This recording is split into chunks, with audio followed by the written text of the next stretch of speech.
Hello beautifuls, welcome back to my channel. Let's quickly make something today. Let me quickly wear my glove because I can't do this without glove. You guys know that this is yam period. Yes, new yam has come out. So, and we all know that yes, it used to inch a whole lot. So I quickly brought out my glove and wear to avoid the inching because the inches I can't stand it. And another thing, the body is full of sand. So that's also the reason for the glove.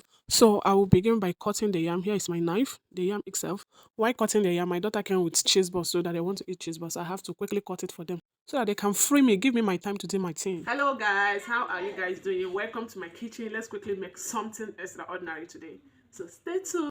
Right here, I'm done peeling the yam, so let's wash it. Still wearing my gloves to avoid inches. Oh my god, this is new yam. Why this? What should I do now? To return it where I bought it or throw it away? Well, I'm sorry to disappoint you. I don't have to throw it away, just to remove the affected place and continue the cooking.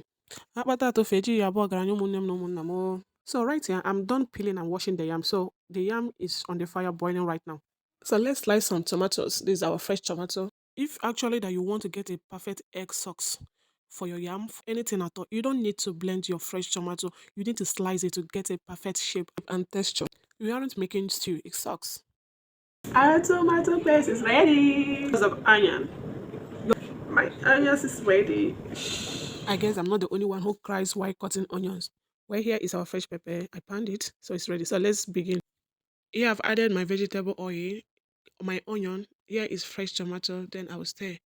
What I have here is my egg mixed with pepper, seasoning cube, salt. So I will add to the sauce, then cover. I'm not going to turn. Cover it and cook on a low heat so that it can stick together. The other burner is for yam and this one is for the sauce. I've opened it. Have you seen, guys? This is the way it will look if you didn't turn it when you add your egg. Do not turn if you want to get your sauce looking this way. And if you have your veggies like green beans, green pepper, carrot, this is the time to add it. Then stir and serve your sauce with your white. If you haven't given this video a like, please do wait to like and share. Thank you.